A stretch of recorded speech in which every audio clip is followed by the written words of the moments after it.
see white lies dancing between the lines. She's an atheist. Carousels in her mind, spinning all in her eyes. She's an atheist. Hello and welcome to Digital Freethought Radio Hour on WOZO Radio, 103.9 LPFM here in Knoxville, Tennessee. We're recording this on Sunday morning, July 31st, 2022. I'm Larry Rhodes, or Doubter5, and as usual, we have our co-host Wombat on the line with us. Hello, Wombat. Sky, I'm blinded by the lights. He's being taken by the gods. Someone save this man. He's doomed. Turn it off. I still got a glare going there, but good for radio. I feel like I'm in what's that guy who directed Star Wars? I'm not, or Star Trek. I'm not as quickly today, right. But yeah, quite Anyway, doing. Sky is one of our guests, and Dead Pirate Higgs, welcome from Western Canada. John Richards from England, welcome. And Scott from Texas, of course. Digital Freethought Radio Hour is a talk radio show about atheism, free thought, rational thought, humanism, and the sciences. And conversely, we'll also talk about religion, religious faith, gods, holy books, and superstition. And if you think you're the only non-believer in your town, well, you're just not. In Knoxville, in the middle of the Bible Belt, we have a group of over 1,000 of us. So you can imagine that you have quite a few in your town that just need to get together. We'll tell you more about our group after the mid-show break. Wombat, what's our topic today? UFOs, Loch Ness Monster, and Bigfoot. Oh my. Oh my. Oh my, oh my, oh my. It's going to be a really interesting topic on folklore and skepticism today. But that, in my opinion, is the meat and the main course. I'm ready for some appetizers. How about some noodles? We'll throw it up to our own Dread Pirate Higgs for a weekly. All right. Our noodly lord, who art in a colander, al dente be thy noodles. Thy blood be rum, thy sauce be yum with meat, as it is with vegetables.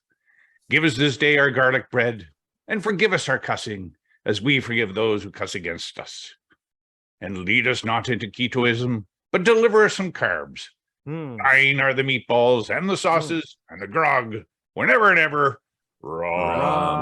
Amen. You know, speaking of weird folklore in American history, it would be good to do an episode in the future on weird diet folklore as well. Ketoism, veganism. I want to know about stuff like this too. So get ready. Shots are in the chamber. Anyway, before we get into it, how about we go around table, see how everyone's doing today. Sky's still being taken by the light. You know, it's called a drape. You could just like drape that. Okay. Or scoot to the right, either one. Anyway, we're talking good radio today, guys. I'm feeling really good. The other way. The drape behind you, the window behind you. Yeah. Like that's better. Don't move.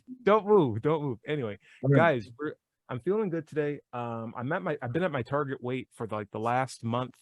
And, excellent. My weight loss journey has finally gotten to the point where I'm okay at being at the weight that I wanted to be at. Like getting out of the mindset of not losing weight or trying to diet is a hard one to get into. But once you're in it, it's also hard to turn it off when you're done. So like I'm finally at the point where it's like I don't feel guilty if I do need to like eat and stuff like that. And my weight's not going up and I'm not checking it like every day. But when I do, it's at this right point and I'm like, oh, fantastic. It's not something I have to like. Well, I hope you're giving yourself a little bit of a window there. Yeah, I have a range. Absolutely. I have a range. Absolutely. You don't want to panic if it gets a pound or two off. Exactly. And if anything, I know how to take it off, but it's really just been the adoption of a bunch of outdoor activities and like de-stressing in like really productive ways. I found like it's been a really good way to stay healthy. And these are practices I'll take with me all the way to my grave. And who knows what comes after that, but I'll be ready for it. If anything. Yeah. Larry, let's throw you under the bus. How you been doing? What's going on? Under the bus here is just fine. I can see up between the wheels. Nice. Thanks for the weather report under the bus, Larry. All right, we'll take it. But no, I haven't got my motorcycle out. I'm still feeling guilty, but it's awfully hot out there. It's hard to get out. But I'm looking forward to fall. I'll get it out then for sure. Yeah, you're going to have 2 good weeks, and then it's going to be too cold. And you're going to be complaining about, hey, it's too cold out there. There's nice all over the road. Yeah. Okay, well, enjoy the 2 weeks when they come. I'll tell you when it happens. I've seen the cicadas out already. I love it. John Richards, weather patterns over there. What's going on up in the grand old UK? Well, our buses are double deckers, of course, so being under them is a lot harder than you have in the US. No, everything's pretty fine here. The lady of the house is out of hospital and making a good recovery. And it's too hot, but we're all ticking over nicely. Nice. Double-decker buses are something I definitely want to have a chance to ride on. That's like one of my bucket list things. So, Yeah. Fantastic. Yeah. They all I want to keep go looking around and saying, "Where's the driver?" Yeah, the problem is it wouldn't work in America. We have a weight problem, and I think the suspension is just going to handle it. I just don't think so. We'll throw it up to Sky. Joe Sky, how you been? Good morning, sir. Good. I'm well. Nice. Looking good. Thank you. I am keeping busy. I've been having people ask me if there's going to be a book anytime soon. And I thought about anthologizing some of my essays from my blog. And then I thought, nah, I'm going to write about something close to my heart. The title of the book is going to be The Dialogue: Why Theists and Atheists Should Be Talking and Why They Aren't. Ooh, yeah. All right. Good. Definitely talking online. Can we put you on?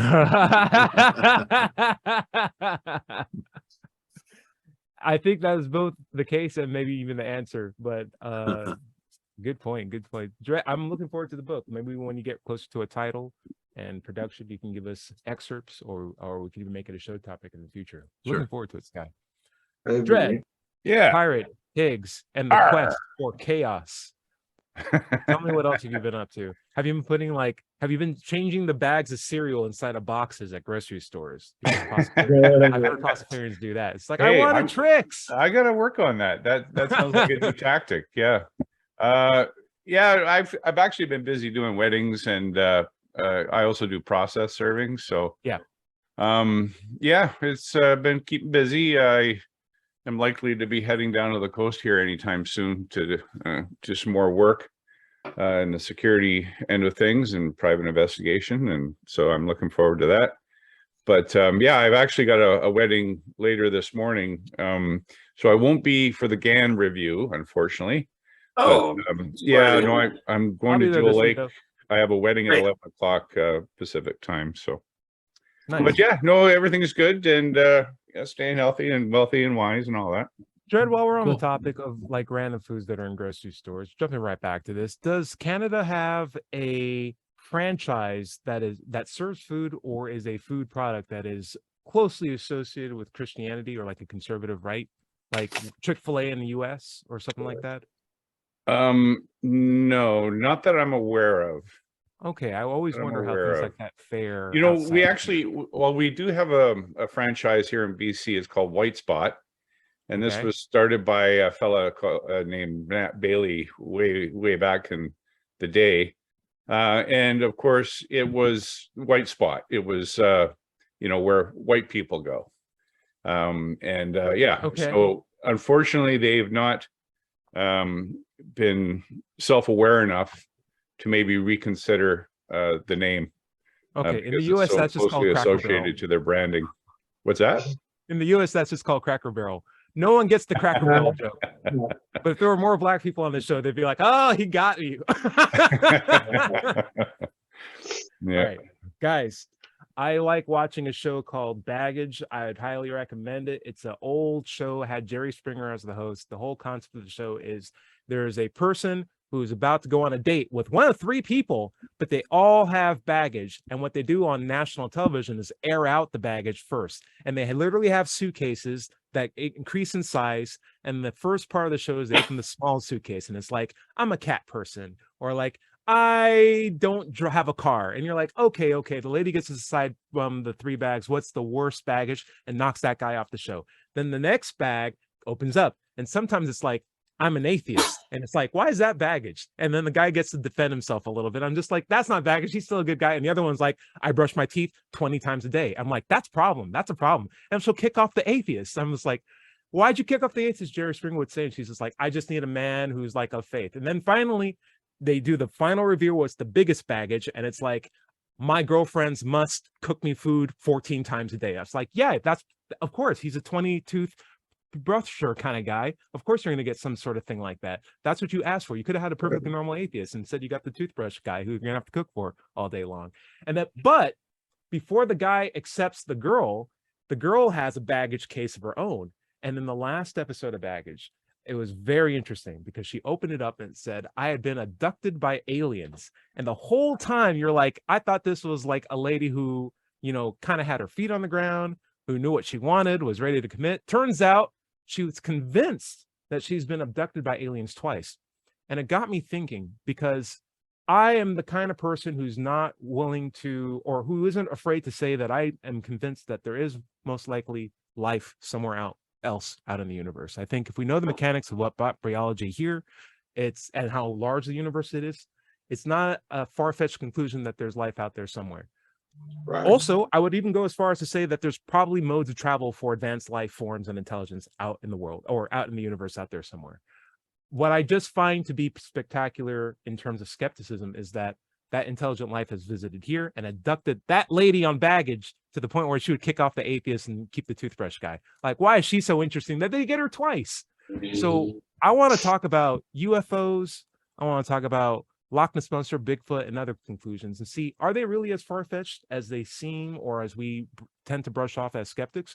Or maybe there's some validity in there that we're willing to, you know, examine and compare.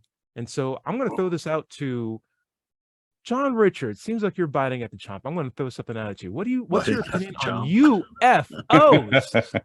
Unidentified flying objects. Talk to me. Okay, yeah, there's a woman, I think she's called Louise somebody. I'd have to check on her name, but she claims that she's not only been abducted by aliens 14 times, but also raped by them in their spaceship. No, I think that's pretty far-fetched, that story. And I unlike you, Ty, I think, yes, it's highly probable that there is alien life. As to whether it's intelligent life, that's a different matter. And as to whether it could get here, that's another kettle of fish entirely, because so far as we understand at the moment, it's too dangerous even to attempt to travel at the speed of light. So we're looking at many years of travel, probably longer than the expected lifetime of the person involved. And then why would he undertake such an arduous exercise in order to fly over or just rape some woman? It's ridiculous. Crop circles. Still have crop circles over there, right? Yeah, they still have crop circles. It's very true. They still do. Because when you're bored, you have nothing better to do than draw on corn. But John Richards, I have a contentious point I want to throw at you. I want to poke at this idea. Isn't it far more likely to be visited by unintelligent life than intelligent life? Because when we have a space program, what's the first animals we shoot into space? Humans? No. We shoot dogs. We shoot crabs. We shoot shrimp. We shoot mice. We shoot monkeys, chimpanzees into space over and over and over again until we get everything working right. Then we do the human guy with this nice teeth who can come back and give a nice little interview. And we don't. If you think about it, there has to be a multitude of unintelligent life, just a cloud of it, just streaming through galaxies. And then just randomly hitting planets, and we're like, oh, aliens are dumb. But this space is so great. What the hell is going on here? What do you think, John? I like what Sir Patrick Moore said, famous, now sadly dead British early astronomer, who was talking about the possibility of finding intelligent alien life elsewhere. And he said, well, I'm not sure that that's going to happen because we haven't found any intelligent life here yet. I can hear that too. Dred, love to get your thoughts. UFOs. Well, you know, it was interesting because certainly when you were talking about the different precursors to humans going into space, I think at this point, it would be, you know, if we were ever to send something to another star or another where we discovered a civilization, it would be robotic, right? Right. You know, because it's unlike a human who would have to go into some kind of suspended animation or one of those generation ships where generation after generation, you know, propagates until they get there. Robots don't have that sort of temporal restriction. So that's probably the way it would go, I would think. So you think it's more likely, I'm going to twist the question around, that perhaps there's an alien life that also is well versed in circuitry or robotics, or maybe whether they had a similar path to technology as we did, they see the benefits of, why are we sending organic bodies through space? Let's just send, a smart spaceship to wherever we want it to go. And it'll just collect data and feed back the information. And instead of like a giant UFO that visits us that has people walking out of it trying to abduct people, it's just, no, we're the spaceship. We are the alien. Yes. We're just here representing. Let me interface with your internet. I'll tell you what it can do. I'll talk to your technology. And the reason was well illustrated by H.G. Wells. The fact that they come from a different, they would be coming from a different biosphere. And if it turned out that DNA was a common common form of foundation for our life, they would be susceptible to viruses like the indigenous peoples were when the Spaniards came over and infected them with smallpox. And so it would be prudent, right, in all circumstances, for whether we send something off or someone else sends something to us, that you don't infect the planet inadvertently, or vice versa, right? So to poke at this, I do like the idea of like the uncertainty principle applies also when you're looking at like very, very small molecular phenomena. You don't want to overexcite it, or else you'll never see it in its base state. You'll never really characterize its native state. And so if you go in and you're trying to look at organic beings on another planet, but you're an organic being yourself, you are contingent on a particular biome, you have a potential of contaminating the area that you're working at that may not be ready. Like you bring a virus or a new flu or a new kind of COVID to this planet, you're killing millions and millions of beings that you could have potentially, made peace with or work with or study. So why are you going to risk all that? Just sanitize like some sort of like technology, whether it's so advanced that we can't interpret it, or like some sort of like mechanical structure that we can clearly see, and then send it over and through deep space. And then whenever it reaches, it's just like, oh, it's a machine, it's hopefully not going to damage too much, maybe even do long distance viewing. I don't know. There's some validity to that. I can see that. Larry Rhodes, what do you think? No, I've been reading some videos. I mean, reading some articles and watching some videos on the fact that if aliens did visit us, it wouldn't actually be the aliens themselves. It would be probes. And sometimes it could be self-replicating, self-repairing probes that they would just send out into space in any direction. They would, if they came across the solar system, they would. Sorry, my daughter just walked in. But hey, daughter. But they could be in our solar system right now. Right. 2001 had a pretty good example of that in the movie. Many of the articles say we should be looking for those probes, not just listening to the signals. So I think that's a good idea if we could find out some way to find them. Yeah, like honestly, if you're an alien to a point where you can travel across the galaxy, couldn't you just observe a planet from like at the edge of the solar system and be like, oh, there's some new gases generating. They're making way more plastic than they should be. All right, we'll just keep watching that. John, what do you think? Well, I wanted to bring up the possibility of there being life on Mars, because there was a conversation recently between a space scientist and a biologist. And the biologist said he thought there was life on Mars because, and it would have come from Earth because we've taken it there on the vehicles that we've sent. And the space scientist said, no, I know exactly the measures that are undertaken to sterilize these vehicles before they're launched. And the biologist said, yeah, but I know exactly how difficult it is to eradicate. Larry, what do you got to add to that?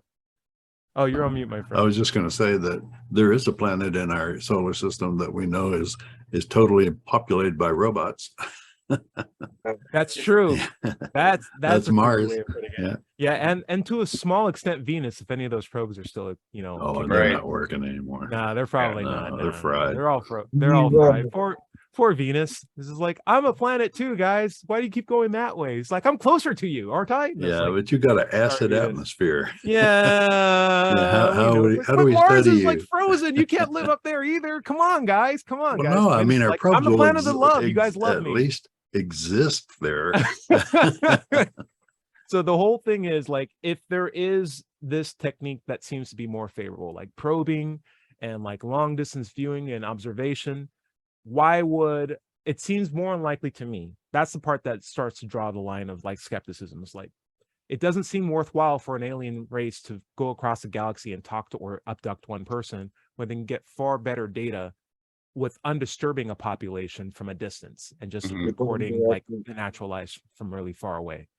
That's the part where I don't believe when people say I've been abducted by advanced alien species that like came to visit me. It's like, why would you do it that way? Like, from just a scientific pursuit, that just seems like such a disturbing quantity of, you know, of handling it. Just Guy, what do you think? Do y'all know who Charles Fort is? No. Back in the early 20th century, he was a collector of bizarre facts or bizarre occurrences. And they have a society called the Fortean Society that has a website, and they talk about all kinds of unusual things. Charles Fort had a theory that UFOs were actually living organisms. Ooh, okay. I mean, they don't have to be, but like I can see the idea of like something so smart that it could qualify in some weird context. Yeah, I can see it.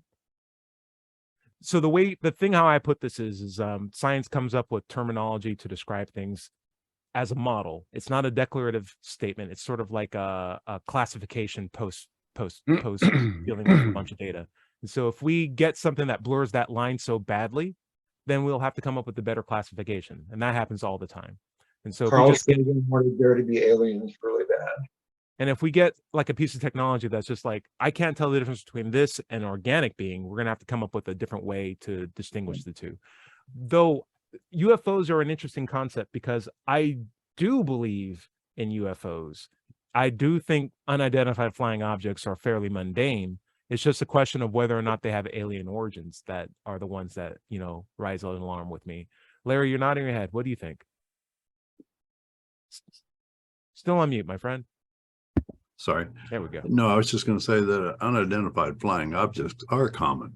They're unidentified. We don't know what they are. That's exactly I right. mean, they could be balloons. They could be experimental aircraft. They could be weather phenomena. Sparkling lights in the sky. Yeah, strange lightning. We don't know. Yep. UFOs are common. Alien aircraft, not so much. Very true. John Richards, do you have a thought on that? Or have you ever seen a UFO? Would love to know. No, I haven't. But my mother was struck by lightning. Okay, that's new information for me. Well, I hope she came out of it okay. Yeah, she was okay. Yes. Fantastic. Wow. As a flying spaghetti monster, would that qualify as a UFO? Potentially.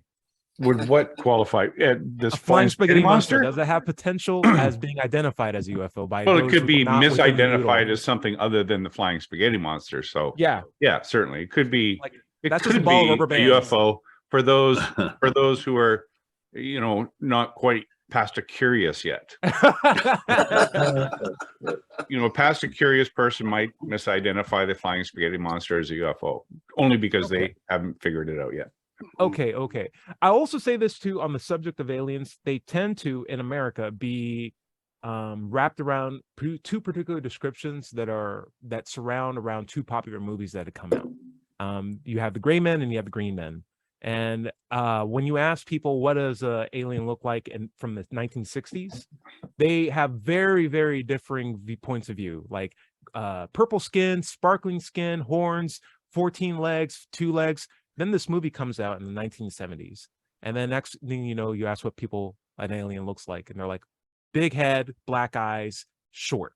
Every single version of it is almost on par with the same thing. Then another popular movie comes out immediately after with the green men. It's like, it's green skin, but big heads and black eyes. I'm like, that is a very interesting notion. And I feel like religious stories tend to have a backbone in this same phenomenon. In the event that people can retell different stories in the same way to the point where people are convinced that they actually are true, that they've had a similar experience themselves. There's like a common thread, right? Yeah. Larry, what do you think? It's like Dante's Inferno. I mean, our common view, our images of hell and the devil come from Dante's Inferno, not from the Bible. Right. Right. But it's popularly held nowadays. Correct. Yeah. It's Go ahead, John. misattributed to the Bible. Right. Yeah. John Yeah. Richards. Right. It's they're much less fun than the aliens in the movies, though, aren't they? The aliens in the Bible, because you can run away from the aliens in the movies because you know that they can only walk slowly. Fight them. You've got a chase scene to enjoy. Did want to touch on this religious point again, because I have seen people at like a gym. Some guy described, like, I once like lost a jacket, and the guy's like, "Oh, I found my jacket." I'm like, "Okay, great." And I'm like looking for the guy who found my jacket, and I'm like texting him because he texted me, and he's like, "Oh, I'm the guy that looks like Jesus. I'm coming right behind you." And I'm looking behind me, and I see no one that looks like Jesus. He's like, "I look like Jesus." I'm like, "Okay, if you say so, just bring me my jacket." And then, you know, a guy comes up to me, and he's got long blonde hair, he's got blue eyes, and he's got like a square jaw, and he's got this little mustache thing going on. And I'm like, "Thank you for the jacket." Guy who thinks he looks like Jesus, like, has he been to Jerusalem? Right. Yeah. Wow. Yeah. But Yeah. if you go around and you ask people what does Jesus look like, they have that very classical look of the Italian style Jesus, with the lean body, six-pack, the marble-esque form, and like very strong Catholic approved Italian features, which are conspicuously Italian Roman in design, despite the fact that, you know, he comes from a place where most people do not look like that whatsoever. Yeah. Mm. But of course, if you went to Taiwan or Japan, exactly, it's Japan Jesus up on the cross there. You know, and I've he's seen got the eyes and totally. In California, there's a Korean town, and I've seen Korean Jesus on the cross. And I've gone to not to Nigeria, but I have a Nigerian family, and it's a much undistinguishably black Jesus. Yeah, and it's not so much on a cross, but like it's not like a chiseled cross. It's just like two slabs of wood. Anyway, it's actually branches. Anyway, go for it, John Richards. I've been to Soweto, you know, in South Africa, and in a church there, they actually have a crib with a black Jesus. Nice. So it's all a cultural thing. And pre the Roman stories, we had the Greek stories, and they have, I can't remember the name of this particular god. It was a boy god who people think that the image of Jesus was derived from, but he had the golden curly hair of that sort of ethnicity. Right. Dread, you're already looking up something that you're I was going to point out something, just going back to the UFO thing, is that recently scientists have been working on the idea of communicating across interstellar space, right?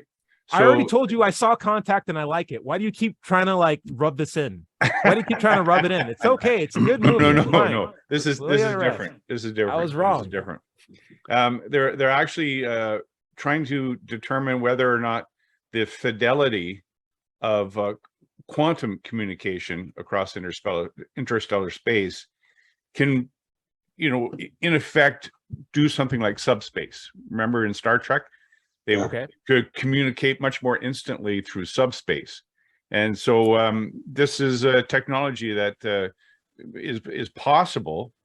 And, you know, say there were, you know, other intelligent civilizations out there, that they could potentially already be beaming signals at us, and we have just not developed the technology to receive them. And that once we do, we may solve that Fermi paradox, like where's all the life? Because, you know, it just may be that we don't have the right listening devices to hear the signals that are actually being out there. Sounds to me we need to invest more in science then in order to get closer to that than praying harder. Larry Rhodes. Yeah, it's time for the break. We need to go ahead and do that. Stay tuned, though, for the second half of the Digital Freethought Radio Hour on WOZO Radio, 103.9 LPFM here in Knoxville, Tennessee. We'll be right back after this short break.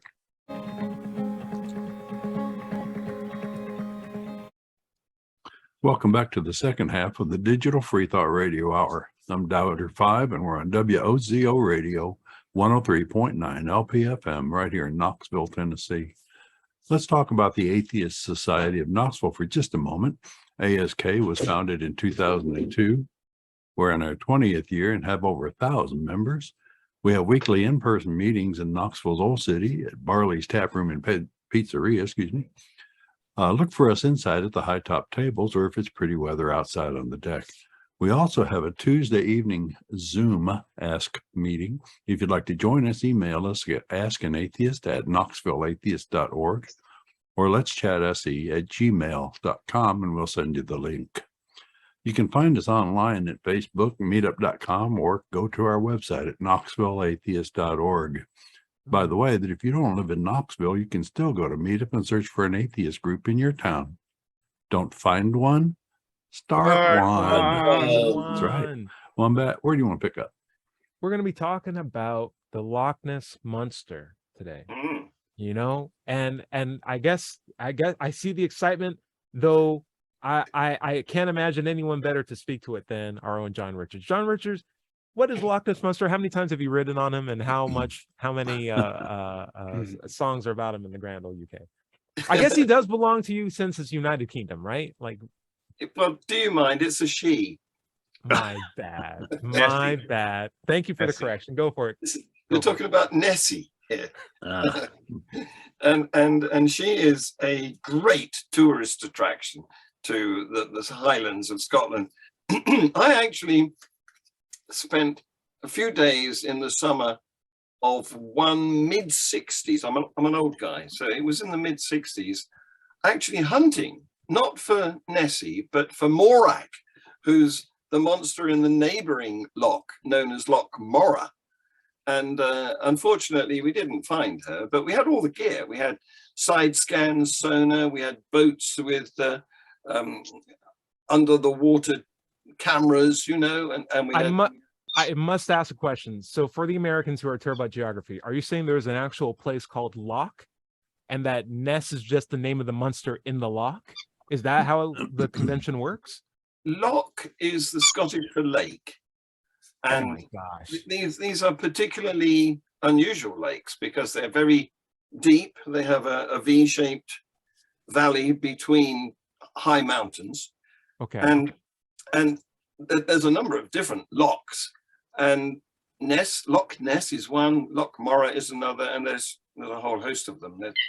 They're plentiful. Okay. Oh, that wasn't me. That was my dog. Could have been Nessie. She makes a It noise could like have been that. Nessie. So there's a lot. Okay, go ahead, Dred. What do you got? Well, so certainly everyone's heard of Loch Ness or Nessie, but here in British Columbia, not too far from me, about 2.5 hours, is Okanagan Lake. And that is purported to be the home of the Ogopogo, which is another sea monster, very much like Nessie in most respects. Similar investigations have been conducted over the years in search of this elusive creature. Well, but, the story... interestingly, there's a great deal of evidence that it's a bit of an optical illusion, and it usually happens where the waves go in a harmonic pattern, so that they actually interfere with one another as to create stronger undulations and then flat spots, stronger undulations and flat spots. And I've actually seen that myself.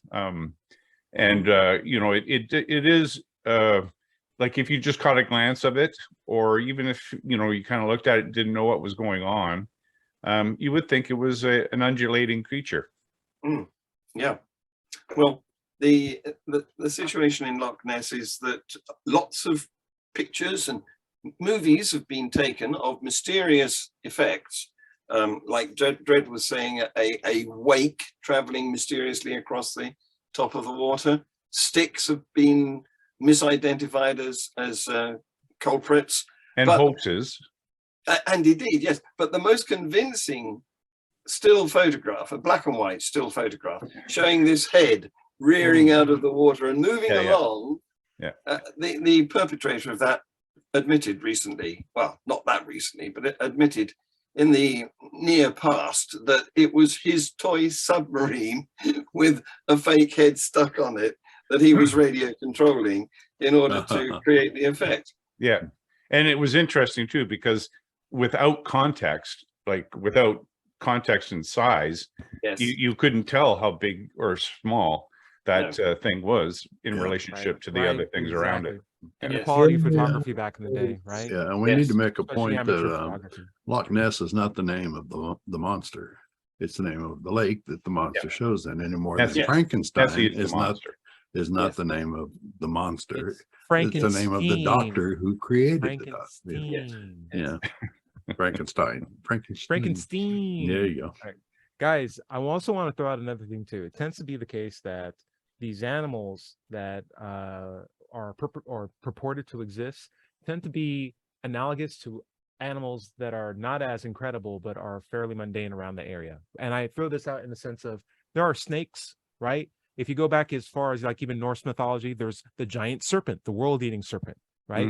There are snakes in China, there's dragons in China. They look a lot like snakes. There are snakes, everywhere. And if you go back to like some sort of ancient mythology, you'll find really cool snakes, except for areas where snakes aren't as common. Like if you go to Egypt, has snakes, but they also have giant hippopotamus gods and crane gods. And they don't have crane gods and hippopotamus gods in like Siberia, because those animals don't exist there. In fact, they have like ancient tigers and, and ancient bear gods. So it's just like, it's cool that you can tie the gossip down to the initial observation of, hey, I think I saw something in the distance. Was that a giant mystical being, or was it just another snake?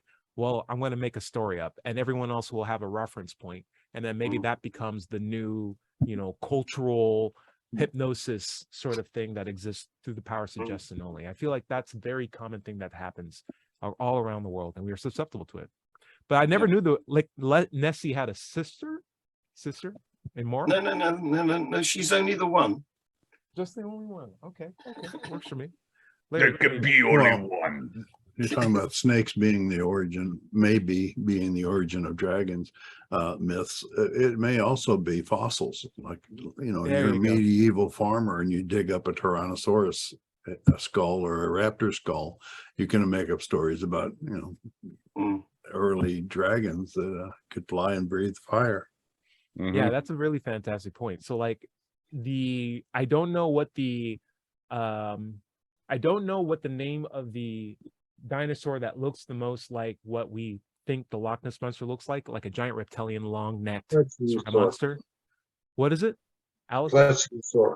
Plesiosaur, yeah. Plesiosaur. Okay. I wonder, chicken egg sort of situation, because we were working with a blurry image of a silhouette of something that was basically a log and a bunch of submarines. Was that informed by the fossil, and then afterwards we sort of retroactively made it like a green monster that had like these flippy paddle arms, because we only had that picture of its neck and head to work with. I just wonder like the history behind that, but I could definitely see that as a enforcing quality to get to where we are now with the Loch Ness monster. We have a similar thing in the US because we have, while we do also have fossils in the US, we also have very, very hairy people that just walk around the woods on a regular basis, and also people with big feet. And so we have this very, very, color, I believe, image of a guy walking through the woods in a lumbering fashion. And what I propose is to most likely just a costume. But we've turned that into a whole cultural phenomenon of Bigfoot. Harry and the Andersons, I don't know if you guys remember that, but that was a show about a family that adopted a Bigfoot or a Sasquatch.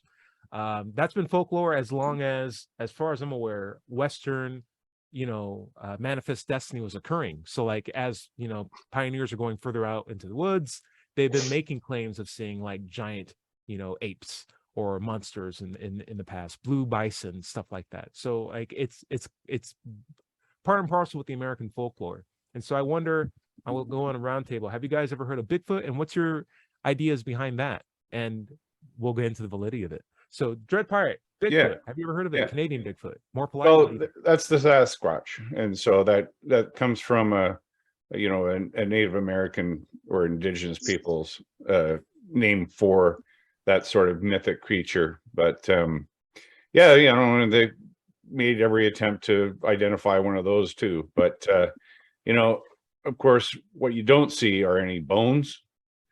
You don't see any poop, and you would expect to, you know, have other evidence, not necessarily, you know, because I know a bear's been there, but I may not have seen the bear, but I know that it's eaten berries because I can tell by its scat, right? Right. And so that, you know, it's ludicrous that anybody could say with any certainty that Sasquatch exists when there isn't even evidence of its passing, let alone a sound, you know, visual, other than blurry pictures, right? Mm. And videos and conventions and songs. How dare you? There's so much evidence out there. I can show you at least 10 people who've seen Bigfoot. Yeah. With their own eyes. That's pretty Yeah. good. Yeah. How many anecdotes does it take to make a fact? The only problem with that quote, and I wish it was true. I wish it wasn't true, but the people who can properly pronounce anecdote may not understand the validity of that statement that you even make in the first place as like as a metric to justify a true conclusion. Yeah. John Richards, Bigfoot versus Sasquatch. You know, like the problem with Loch Ness is they've already claimed that it was a fake video to begin with, but that mystery is still unresolved in America. So does that mean Bigfoot's more possible? What do you think? Well, the thing is, we all love to be scared, and we don't get enough scaring these days in our safe man-made environments, you know, and it's an adrenaline rush, isn't it? You know, we have the fight or flight reaction to unusual things, and it's exciting. That's why we go on roller coasters, you know, and so a story of a monster is always going to be an attractive proposition. It's weird that it becomes a tourist attraction. Like, did you hear about the uncontrolled monster that lives in this part of the woods? I can't wait to go there. I'm going there this weekend. Yeah, it's definitely. Or spend the night in this haunted house. Yeah. You know, when I was in the Boy Scouts, we've actually had a brush-in with a bear once that came through our campsite and like was brushing up against the tents. And we knew it was an animal, but like we were like just so freaking out that it was like, this is the coolest thing ever. We didn't, now as an adult, I look back at it and be like, that was a dangerous thing that happened. But I did remember that we were like, we're going to call that bear Bigfoot. We're going to call it Bigfoot. We're going to all agree that we saw Bigfoot, right? Okay, great. Let's go have fun. And just, we can see that we can make weird interactions with nature, pile onto the evidence of legend. Yeah. John Richards, what do you think? Because it's exciting. Many years ago, when the school I was working at had a fundraising festival, it was to celebrate its first 10 years of existence. I turned the lower floor of the science department into a house of horror. And I blacked it out, and I had all sorts of creepy noises going on from a tape. I had an iguana in a cage. Wow. Strobe lighting, and I had that people were groping through there in the dark, and suddenly they had to walk on a mattress, you know. So the whole thing was very spooky, and we earned £200 in 2 hours. Wow. At that time, that was a lot of money. That still is a lot of money. I'd be happy with that rate. I have 2 questions. Why is a mattress spooky? And then also 2, how confused was that iguana? Yes, he was very confused. Well, the mattress was spooky because if you're walking along on a hard floor and suddenly you're not walking on a hard floor, then that's spooky. I like the tactile version. I mean, I love that. Yeah. I just hope it wasn't a haunted house with like a mattress on the floor and like a strobe light and an iguana on a table. You're like, okay, I want my $5 back. I want my £5 back. Well, we actually had people queue and go around and keep coming through. Oh, wow. That's so cool. That's so cool. All right. Larry Rhodes, Bigfoot in the heart of Tennessee. Have you ever seen it? And did you get its autograph? No. Short answer. Sorry. No. And I spent a lot of time in the woods when I was a kid. I used to do a lot of hunting and stuff, but no, nothing even close. Now, do you think there's any validity to the idea of Bigfoot? Like, is it something that you think could actually exist? We have great apes, we have bonobos. There's Well, if definitely if animals that it look like is, it's Bigfoot going to be now. in some rarely explored area of the world, like in the Congo or south, in the Amazon basin, that type of thing. Because we've got so many monitoring devices in so many places in North America that it's not going to be here. I mean, Sure. air surveillance and everything. No, it's not here. Regardless of surveillance society. Right. Mhm. Yeah. Joe Skyle, Skyle, I'll throw up the same question to you. What do you think about the idea of Bigfoot? Is there any validity to it? I don't know. I have watched some documentaries about Sure. Bigfoot, and it seems like they're always like, "Oh, we just missed him. Right. He was here, but we missed him. See where that branch is broken? He was standing right there." So it seems like all the evidence is anecdotal. There's nothing like scat or real footprints. The footprints that were taken in plaster casts have been deemed a fake. So Gosh. I don't know. I think Larry's right. I think it'd be hard for something that big to just go without notice here in the States. So I do South want to, America, who knows, right? But I will Yeah. say this, and Larry, you brought this up when we first met. I think one of the first comments we had when we did our radio show was there's a show called Finding Bigfoot. And back then it was in its first season. And Yeah. you're like, and Larry, you said, I'm never going to watch an episode of Finding Bigfoot because when they found it, they won't have the show anymore. They won't call it Yes. Finding Bigfoot anymore. And they are now officially in season 12. Mhm. Well, it's the same with the ghost hunters. too. Yes. Yeah. They'll go They strong. need those Duck Dynasty guys to come and just shoot one. And every season, I imagine, is probably like, we just missed them. We were so close. Well, maybe better luck next season. Stay tuned. Yeah. Yeah. So It's surprising how gullible the audience can be. Here's the other thing too. It doesn't cost a lot of money to film an episode of Finding Bigfoot. It's just No, of two course guys not. in the Right. woods and a barbecue at the end of the day. That's it. Larry, what do you Yeah. think? And if they do find it or find a ghost, you don't have to watch the show to find out. It'll be in the papers. It'll be all over the papers and all over the news shows if they ever Yeah. did.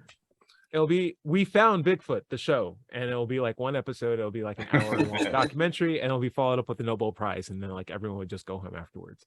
The thing is, I do think there's some validity to the idea of like big apes. If you want to see a Bigfoot, you can go to a zoo right now and see a bonobo, or you can go on YouTube and see a bonobo. I don't really like big smart animals in zoos anyway. So like check them out in their own wild habitat. They're huge chimpanzees with body proportions almost identical to a human being. They look like a missing link, though they are not a missing link. They're just an off branch of our evolutionary path. But I do think it's really incredible that we could make up something, right? Like an animal, like a Sasquatch, without being informed of what an animal that looks like an actual animal that actually is walking around in Africa. Like Native Americans had an impression of Sasquatch.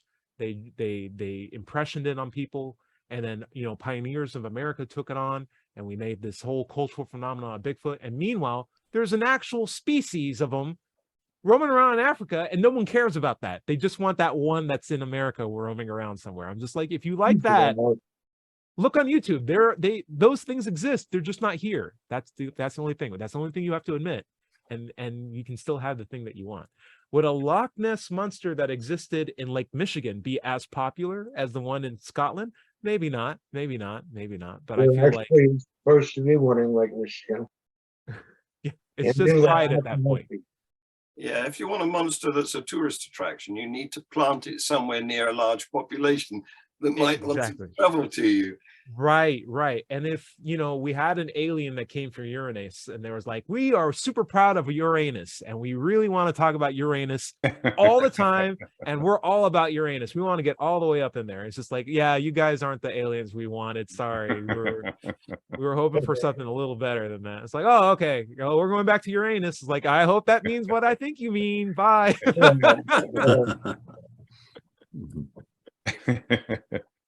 Anyway, hey guys, I think we had a really good show. We talked about Bigfoot. We talked about UFOs. We had some discussion on Loch Ness. The main thing is the things that are the backbone for why these folklores are still alive and kicking around today are also the same pillars that hold up religion and dogma. It's essentially just lack of critical understanding and questioning. And if we apply the same tools that we applied in this discussion for UFOs, Loch Ness Monster and Bigfoot, we'd actually find that it's the same tenets that are being held up for our concepts of Jesus and gods all around the universe or world. What do you think, John? Don't forget, and a desire to be entertained. And a desire to be entertained. A desire to be entertained, because there's no one worshiping the boring God. Everyone wants the one that like those lightning bolts or floods towns when they're angry, stuff like that. The one that just reads Wikipedia articles every day. No one worships that God. Yeah. No one worships the semi-powerful God. The semi-powerful, right? You got to go for the all-powerful. Yeah. So yeah, very true. There's no discount gods that are on any worshiping pillars. Dread, where can we find your stuff at? Well, you can find me Sunday mornings here on my YouTube channel, Mind Pirate, MINDPYRATE. I live stream it at 7 a.m. Pacific Daylight Time. Cool. And then usually do the GAN review, the Global Atheist News Review, at 11 a.m. Pacific Daylight Time. But I won't be there today because I have a wedding to perform. Yay. Nice. You Good. got fun on a wedding. Yeah. Well, Nice. congratulations to your lucky couple, Dread. Congratulations. Turns Yeah. out to be my accountant's daughter. So Nice. Nice. Yeah. You know, the more you do, maybe the more they'll you give me a normalize. discount. Right. The Yeah. more you do, the more you normalize. The more it's normalized, the more we can get, progress to like uniform distribution of rights across all Absolutely. religions. There you I go. love to see that. Sky, It's not- we're looking for a good community on Facebook. What would you plug for skeptical thinkers? Well, I'm going to throw in a little bit of a plug here. One of the groups that I write for is called Normalizing Atheism, Nice. and they have some really good conversations on there because the theists found it, and it's turned into another debate group, but it's a good debate group. It's got a pretty good vibe. Nice. What's the name of the group? Normalizing Atheism. Atheism. Okay. My problem is whenever I search for that, I always get into normalizing abnormalism, and it's just the weirdest group ever. It's just like paradoxes all over the place. I don't know how to get it, but normalizing atheism. Stay away from the paradox groups. John Richards. Yeah, well, I'm on Freethought channel. It's not just me now, I have a co-host in the form of Tercia Duplessis, who's based in South Africa, but is actually visiting the UK right now. on Oh, a very holiday cool. visit. Yep. And I also have Swedish Steve behind the scenes doing all the production, and other contributors, including DP Higgs, who now gives us reports to Global Atheist News from Canada Oh, very cool. about the religious items of news that are going on in that part of the world. So Nice. we've got a number of shows, and we're branching out. There will be more shows coming soon. Freethought channel. We had a lovely chat yesterday with what's his name, Weigold, Dr. I've forgotten his first name, Weigold, who is a Californian psychiatrist. Very cool. It's well worth watching and listening to him. Scott Weigold. Yeah, take a look John, at that. there's no doubt in my mind that you have at least 72 hours worth of content now. You could probably just have a rolling channel on Freethought Hour that's just always streaming a content that you just insert new shows into the playlist I as could it do, just yeah. does a live We broadcast. can even offer 286 shows on this from this venue.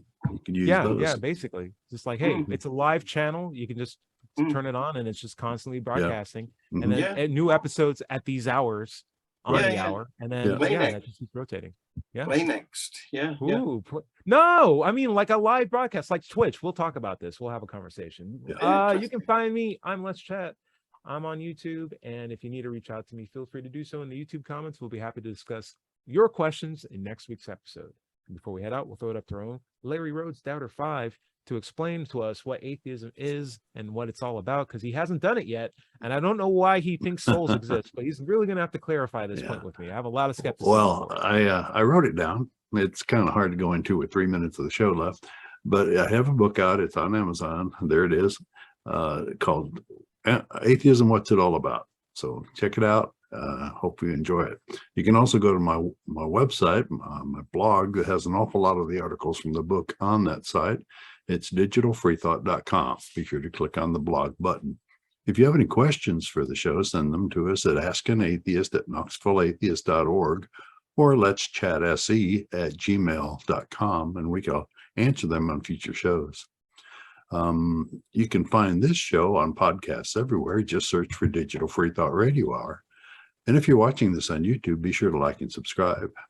Remember, everybody is going to somebody else's hell. The time to worry about it is when they prove that heavens and hells and souls are real. Until then, don't sweat it. Enjoy your life, and we'll see you next week. Say bye, everybody. Bye. Bye-bye. Man. Everybody.